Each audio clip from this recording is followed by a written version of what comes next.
correndo aí, saiu rapidamente, e foi informado que o filho dele sofreu um acidente de moto. E ele pediu as orações pelo filho. Vamos ficar de pé, vamos orar pelo filho dele, filho do irmão Paulo, para que o Senhor entre ali naquela vida, né? Com a providência, dá o livramento. Pai amado, te agradecemos, ó Pai, pela tua bondade, o socorro que o Senhor, aleluia, tem providenciado para nós. Nesta hora apresentamos esta vida, Pai, que sofreu este acidente de moto. Nós não sabemos a extensão, a gravidade, mas o Senhor sabe.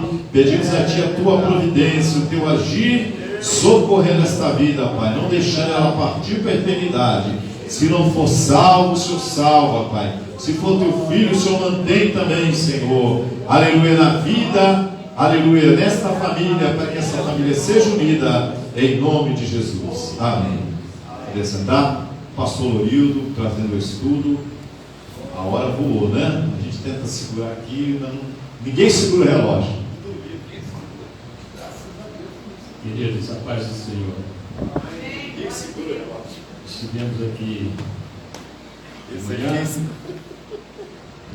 uma consagração abençoada, e estamos agora à noite no culto de ensino, e é com muita alegria que estamos aqui para honrar e glorificar o nome do Senhor. Estamos sentindo a ausência de muita gente, uma chuva torrencial lá fora. Eu estava conversando com o diácono Jordel. Chuva é bênção, é sinal de vida. Quando Deus destruiu a terra em dilúvio, apenas a família de Noé escapou. E Deus fez um pacto com Noé. Deus disse assim para Noé, quando Noé saiu da arca, ele e a sua família, Deus disse assim: olha, enquanto a terra durar, não deixará de haver sementeira e ceifa. Então, enquanto houver vida na terra, enquanto a terra durar, disse Deus para Noé, não deixará de haver sementeira e ceifa, frio e calor, verão e inverno, dia e noite. Então é uma evidência objetiva de que o Senhor cuida de cada um de nós. Meus irmãos, eu quero meditar nesses poucos minutos Epístola de Paulo aos Romanos, no capítulo 12,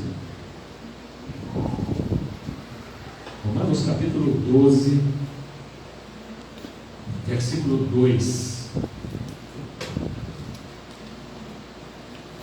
Disse assim o apóstolo: e não vos conformeis a este mundo, mas transformai-vos pela renovação da vossa mente, para que experimenteis qual seja a boa, agradável e perfeita vontade de Deus. Ainda Hebreus, no capítulo 11, versículo 8: pela fé, Abraão, sendo chamado, obedeceu, saindo para um lugar que havia de receber por herança, e saiu sem saber para onde ir. Eu, se fosse dar um título para esta mensagem, para este tema, eu diria: vencendo o gigante do conformismo pela fé. Conformismo é uma atitude ou uma tendência de se aceitar uma situação incômoda ou desfavorável sem questionamento nem luta. Então, existe até uma música popular aí fora que diz: deixa a vida me levar. Isso é conformismo, né? Resignação, passividade. E nós vemos aqui o apóstolo Paulo, nos exortando, dizendo que não devemos nos conformar a este mundo, mas transformarmos pela renovação da nossa mente. Essa tem sido a nossa oração. Transformação, renovação da nossa mente. A versão espanhola da Bíblia diz assim: e não os adapteis às formas deste mundo, mas transformai-vos pela renovação da vossa mente, para que comproveis qual é a vontade de Deus, o que é bom, o que lhe agrada e o que é perfeito. Então, transformai-vos, quer dizer, fazer, tomar nova feição, fazer tomar novo caráter. Transformai-vos pela renovação. Então, renovação aqui fala de transformação em algo novo, transformação em algo novo, em algo diferente, em algo melhor. Então, é um processo de transformação que pode ser físico, pode ser simbólico e pode ser espiritual. Paulo aqui fala da transformação espiritual. Renovação, transformação. Ainda na epístola de Paulo, 2 a Coríntios, uma passagem bastante conhecida, ele disse assim,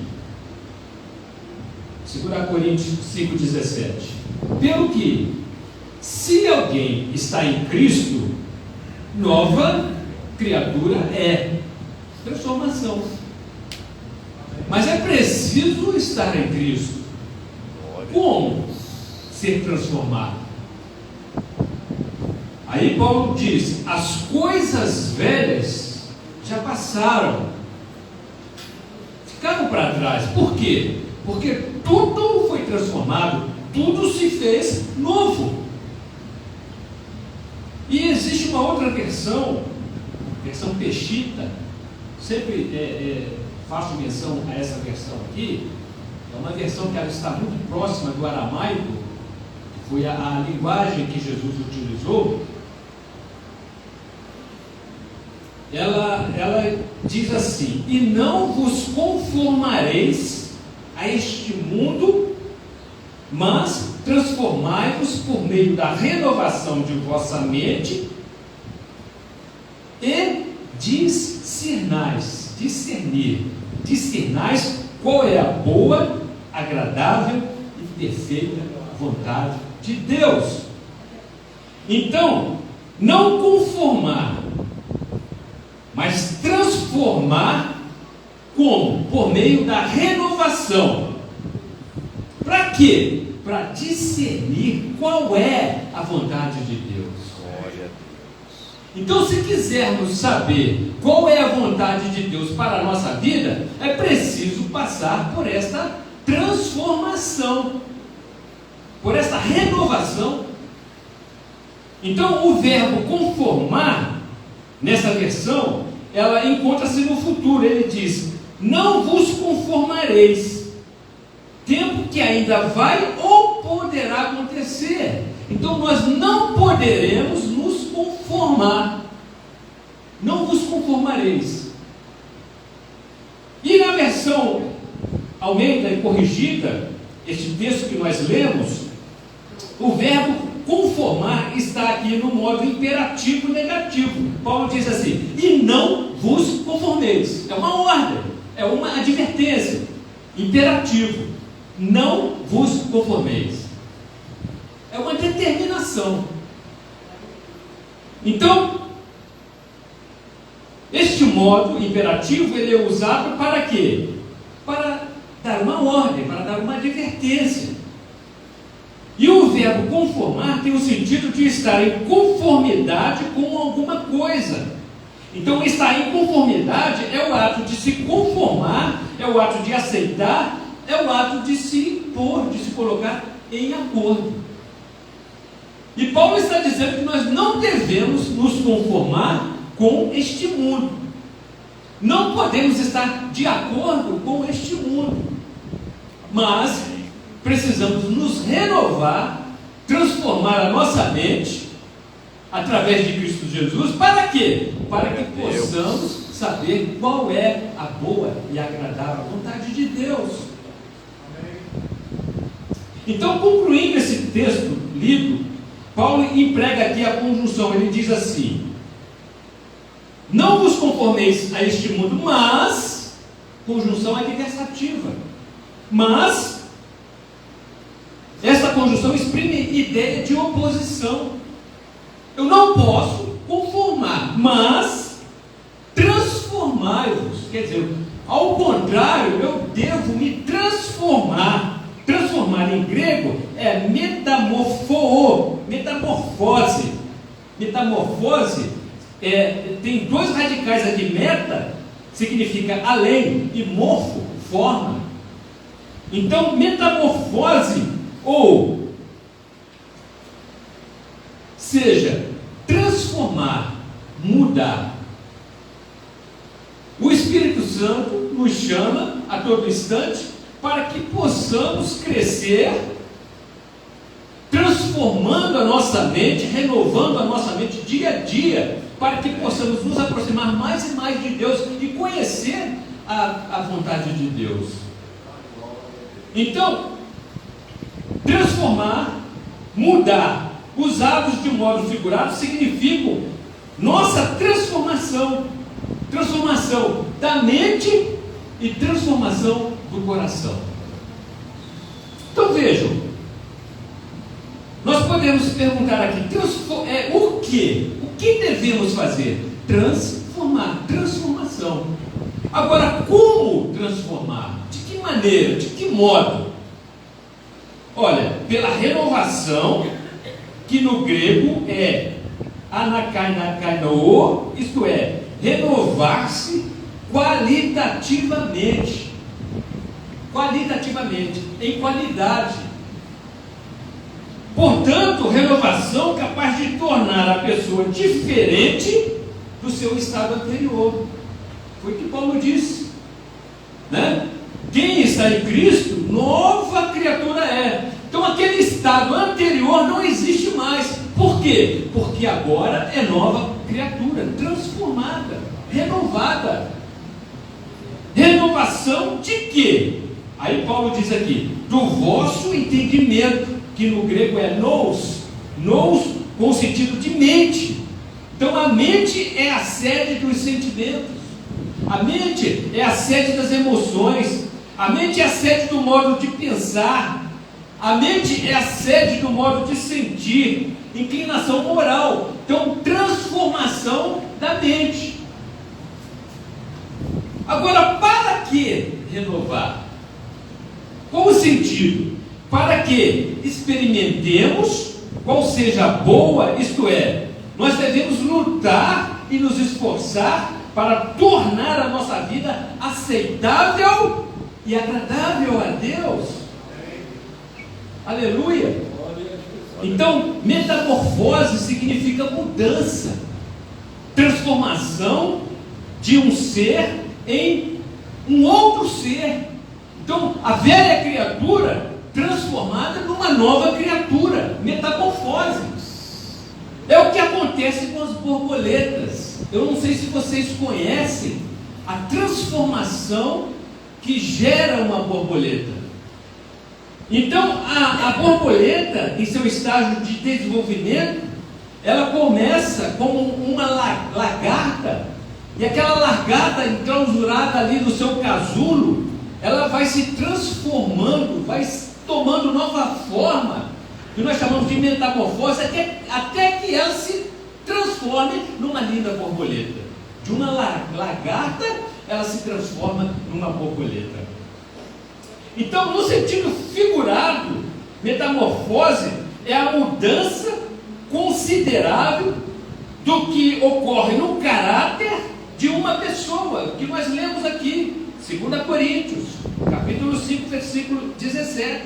Estar em Cristo, para quê? Para que ocorra uma metamorfose espiritual, transformação da mente, transformação do coração. Então, as coisas velhas são coisas passadas, por quê? Porque tudo se fez novo. Tudo se fez novo. E quando tudo se torna novo, nós nos tornamos uma nova criatura. Metamorfose.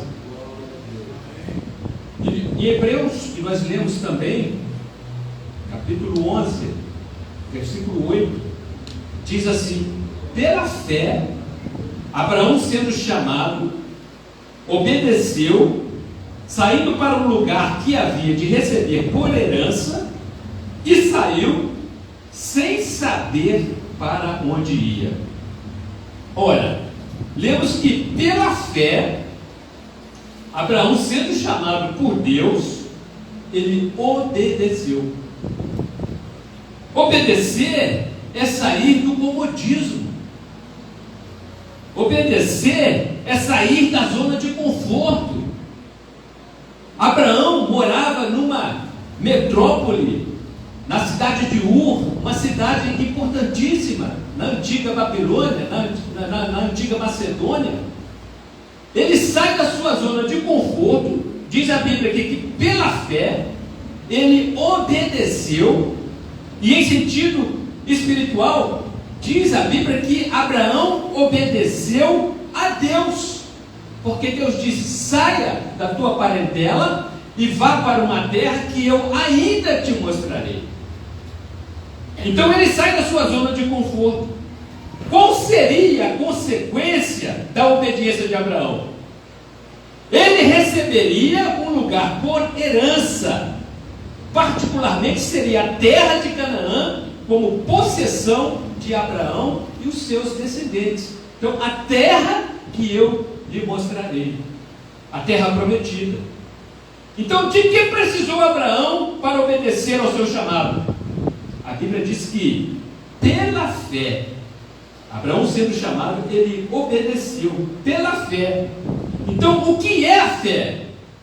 A mesma palavra vai explicar que a fé é o sólido alicerce do que se espera, é o firme fundamento de algo que não vemos, mas esperamos. Então, no grego, traduz como firme fundamento. Isso significa sustentar, né? E pode ser traduzido como certeza, como confiança. Abraão não sabia para onde ia, mas obedeceu. Porque ele tinha fé, tinha certeza, tinha confiança de que o Deus que o mandou sair da sua zona de conforto e lhe prometera uma nova terra, ele sabia que Deus haveria de cumprir a sua promessa. E essa mesma versão Peshitta, ela é muito clara, ela diz assim, olha, a fé é a convicção das coisas que se esperam como se já fosse realidade. Glória. Como eu posso esperar algo que eu não estou vendo, que ainda não existe, mas eu tenho convicção como se fosse real? Isso é fé. Então, diz assim, e é a revelação das coisas que não se veem. Revelação de algo que eu não estou vendo, mas que eu tenho certeza, que eu tenho convicção de que vai se tornar realidade. E a versão espanhola, ela diz, a fé é a firme segurança da realidade esperada. Firme segurança da realidade esperada. E a prova convincente do que não se vê. Como que eu vou ter prova convincente, prova objetiva de algo que eu não estou vendo? Pela fé. É isto que Abraão estava enxergando, além do horizonte. Então é essa visão espiritual que nós precisamos ter. Se Deus tem feito promessas para este ministério, nós já precisamos ver com os olhos da fé o crescimento dessa obra para fazer a diferença na terra. Aleluia. Esta é a fé de Abraão. Deus maravilhoso. Aleluia.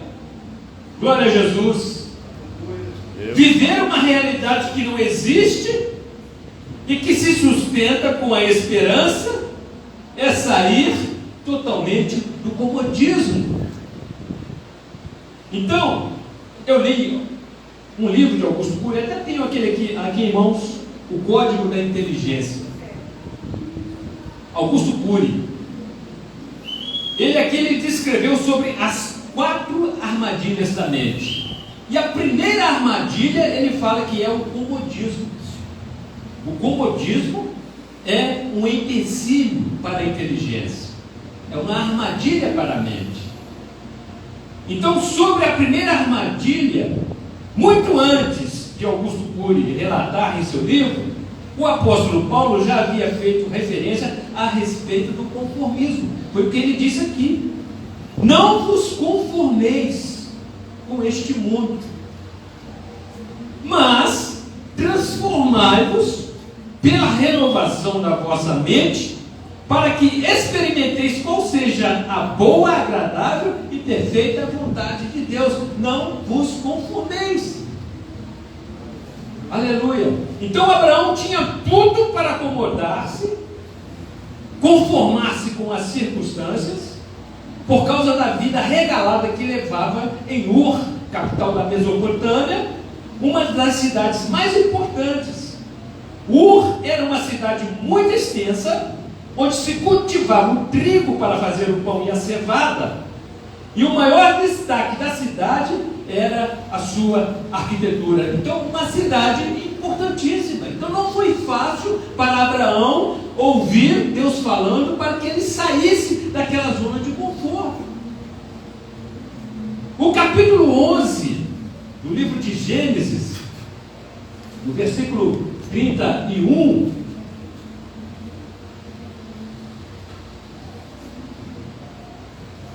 diz assim: tomou Tera a Abraão seu filho, e a Ló, filho de Arã, filho de seu filho, e a Sarai sua nora, mulher de seu filho Abrão, e saiu com eles de Ur dos caldeus, a fim de ir para a terra de Canaã, e vieram até Arã e ali habitaram. Então Abraão sai com seus familiares, viajam até a cidade de Arã, e diz a Bíblia que ali eles habitaram. Então Abraão toma Ló, filho do seu irmão Arã, toma Sara, sua mulher, muda-se da capital de Ur para Arã, e ali em Arã eles estabelecem um domicílio até que o seu pai Terá morra. E Abraão continua sua viagem. Depois da morte de seu pai, Deus o chamou e lhe disse: sai da tua terra. Então Deus prometeu dar a terra de Canaã aos descendentes de Abraão. Deus disse: olha, deixa a sua parentela, deixa a sua família. Então Deus tinha um propósito na vida de Abraão. Deus tinha um projeto com Abraão. Era preciso ele deixar alguma coisa. Era preciso deixar sentimentos, deixar raízes que haviam crescido ali na capital. E Deus então diz: saia, deixa a sua parentela, deixa a sua família e vá, prossiga. E capítulo 11, versículo 6 de Hebreus diz que sem fé é impossível agradar a Deus. Por isso que Abraão foi agradável a Deus por causa da sua fé. E Deus se agrada de Abraão porque Abraão foi um homem de fé. Então o ego humano, o pastor José Antônio sempre fala isso aqui, O ego humano é o maior inimigo do próprio homem. O ego, o eu. Abraão não precisava sair da capital de Ur, ele não precisava sair da sua zona de conforto para peregrinar como nômade, sem saber para onde ia.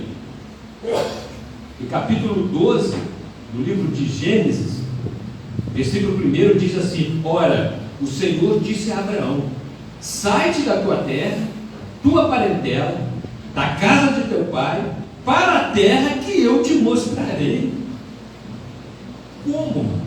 Eu vou para uma terra que eu não sei, eu não tenho direção, mas Deus disse: vai para a terra que eu te mostrarei. Então ele precisou sair para uma terra que Deus ainda haveria de lhe mostrar.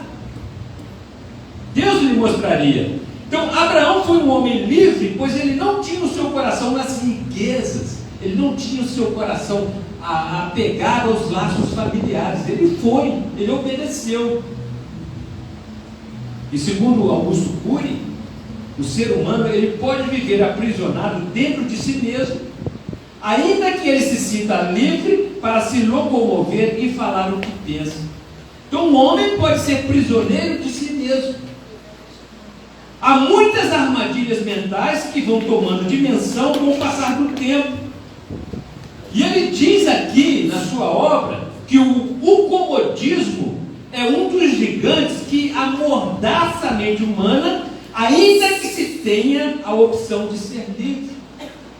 Então há muita gente livre, mas que na verdade estão sendo escravas de si mesmas, escravas do seu eu, escravas do seu ego.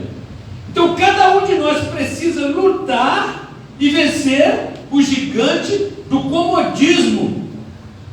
É um gigante adormecido dentro de nós que precisa ser vencido todos os dias. O ego, o eu.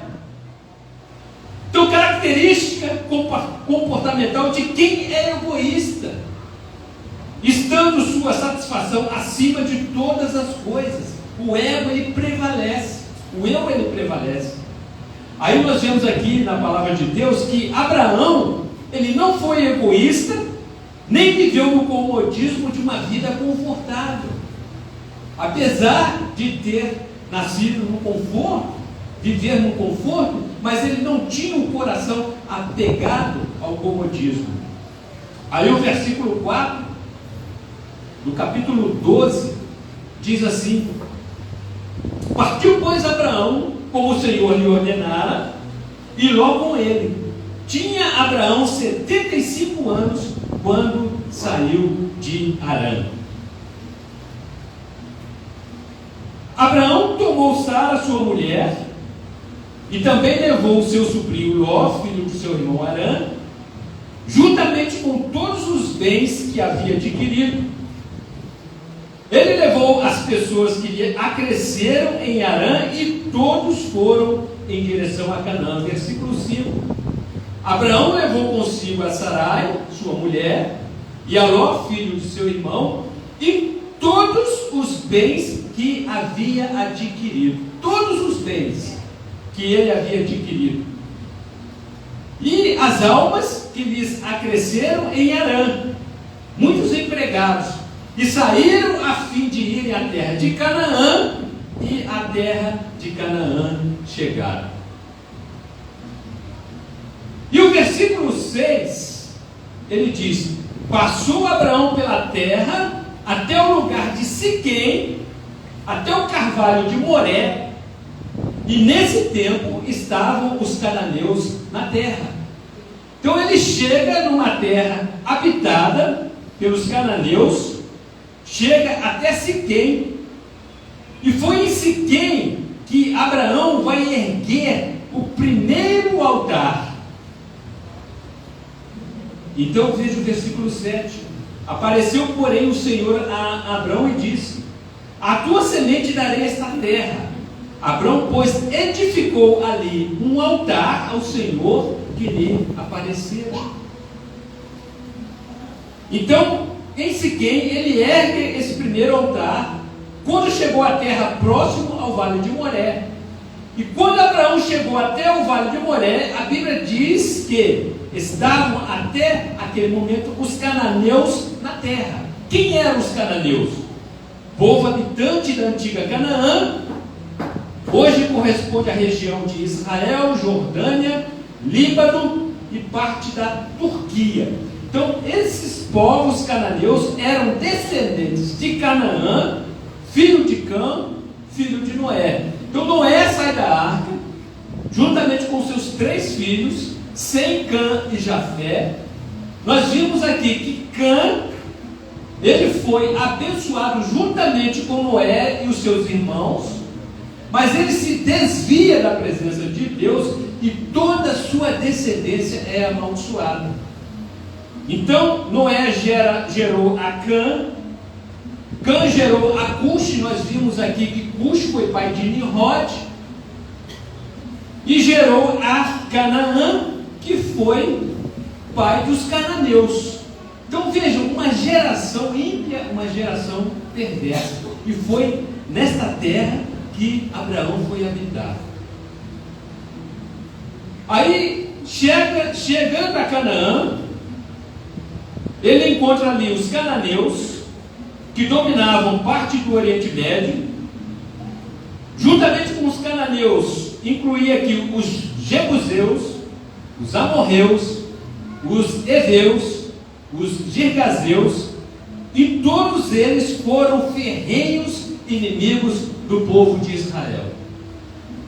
Abraão depara-se com muitos inimigos, mas ele não aceitou aquela situação desfavorável, não agiu como um conformista, mas aceitou o desafio de lutar contra os seus inimigos. E o versículo 7, aparece o Senhor a Abraão e disse, Abraão fazendo-lhe promessa: a tua semente darei esta terra.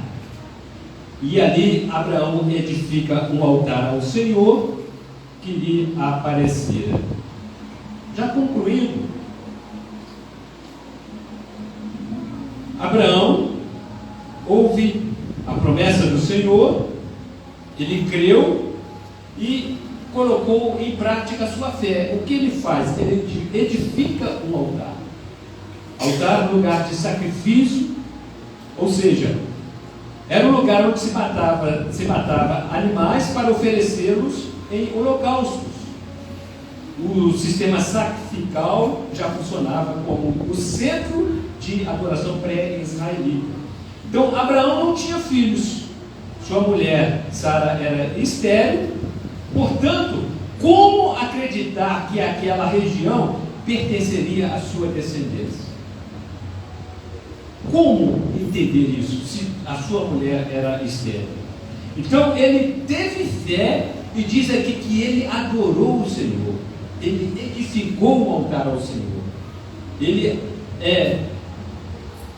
louvou ao Senhor, porque ele sabia que através da sua descendência Deus faria dele uma grande nação.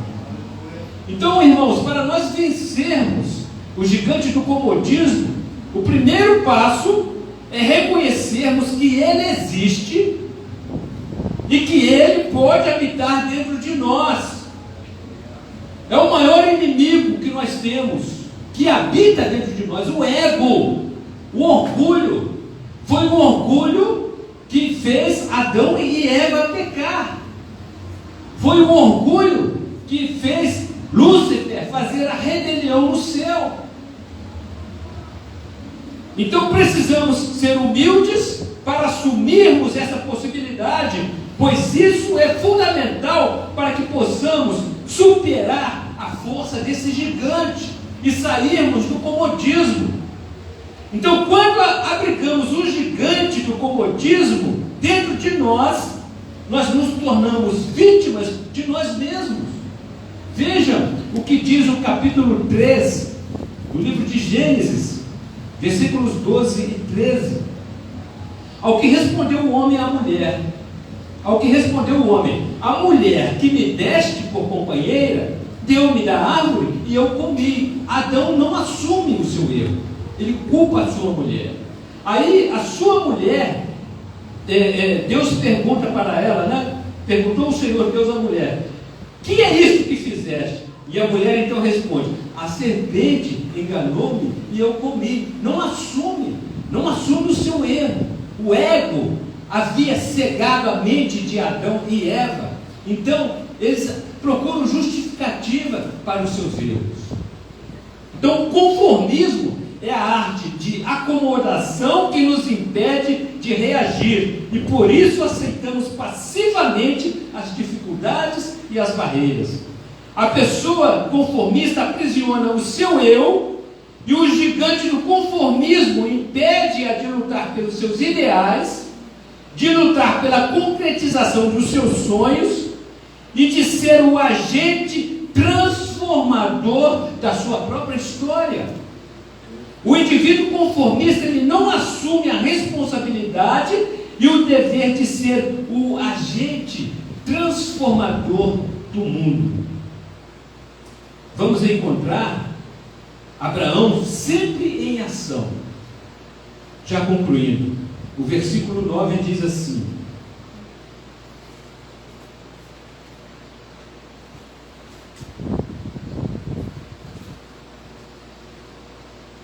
depois continuou Abraão seu caminho, seguindo ainda para a banda do sul. O versículo 8 diz que ele passou dali para o monte oriente de Betel. Em Betel ele armou a sua tenda, ficando-lhe Betel ao ocidente e Ai ao oriente. E também ali edificou um altar ao Senhor. Então vamos encontrar Abraão sempre adorando o Senhor. Ele invocou o nome do Senhor. Depois ele segue o seu caminho, seguindo ainda para a banda do sul. Então Abraão não foi conformista, pois o conformista, ele acredita que tudo acontece como obra do destino. Muitos ainda dizem que as coisas que ocorrem são ações empreendidas por Satanás. O conformista sempre arranja uma justificativa para suas ações, como fizeram Adão e Eva. O conformista torna-se vítima do seu próprio passado. Ele se depara com um vendaval, amedronta-se com os problemas e muitos chegam a desistir.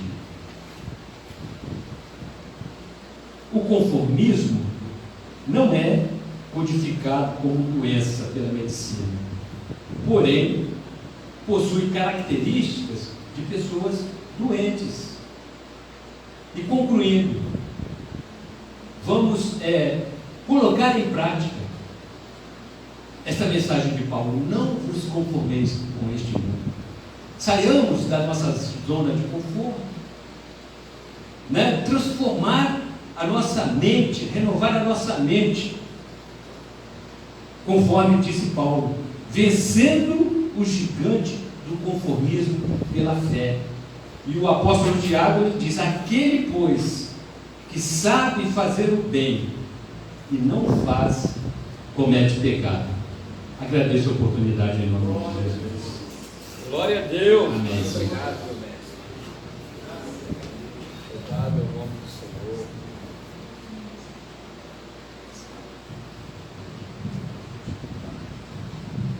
Glória a Deus. Palavra importante, né, irmãos? Enquanto muitos estão assimilando, a cultura do mundo, Amém, Jesus. achando que tudo é normal, mas há aqueles que não se conformam, não aceitam